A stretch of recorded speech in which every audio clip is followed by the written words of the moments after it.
connus à l'école, en colonie ou au sport. On s'est jaugé, on s'est parlé, ces petits débuts qui valent de l'or.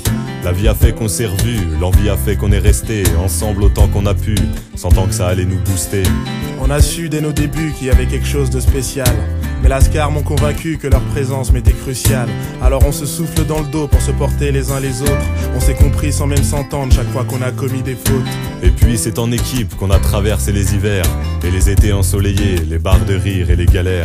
Ils me sont devenus indispensables comme chaque histoire a ses héros. Ils sont devenus mes frangins, mes copains, mes frérots. On forme un bloc où l'intégrité se pratique pas à moitié. Et je reste entier aussi parce qu'ils m'ont jamais diminué.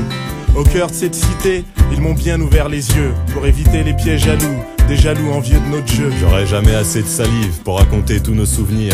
Ils ont squatté dans mon passé et seront acteurs de mon avenir. On a tellement d'histoires ensemble que j'ai l'impression d'avoir 100 ans. Nous on se kiffe, et ça s'entend, on fait du bruit, et pour longtemps. On se dépense beaucoup, même avec Wellou dans les poches. L'adversité on la connaît, on en a fait un parent proche. J'ai tellement squatté leur caisse qu'on croyait que j'y habitais. C'était notre coffre-fort où toutes nos idées s'abritaient. Avec eux j'ai moins de failles. Avec eux je me sens de taille. Avec eux rien que ça taille. Ça tient chaud quand ils caillent. Avec eux j'ai moins de failles. Avec eux je me sens de taille. Bien posé sur les rails. On a la dalle et on graille. Avec eux on a écrit quelques belles pages de notre histoire. Et je vous assure que c'est pas fini. Il suffit de nous voir pour le croire. À vouloir faire des trucs ensemble, en fait ce qu'on a le mieux réussi, c'est de fabriquer une amitié. Pote à perpète et sans sursis. Avec eux on cherche tout le temps, on est toujours au 400 coups. Mais les meilleurs moments, c'est quand même quand on fait rien du tout. Capable de rester 4 jours à la terrasse d'un café. On se nourrit de ces instants parfaits pour nous glander, c'est taffé.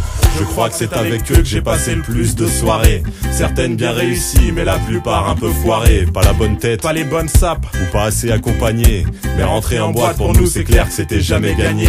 Entassé dans une voiture avec la musique qui sort des fenêtres, à la recherche dans tout Paris d'un pauvre endroit qui nous accepte. Ça finissait à 3 heures à Montmartre, avec les crêpes à emporter, les doigts congelés et l'huile qui goûte sur nos vieux jeans tout salopés. Faut que je leur précise un petit truc grand corps avant qu'on enquille. Bien avant qu'on se mette en tête de foutre au monde une grosse béquille. On avait un drôle d'humour lourd.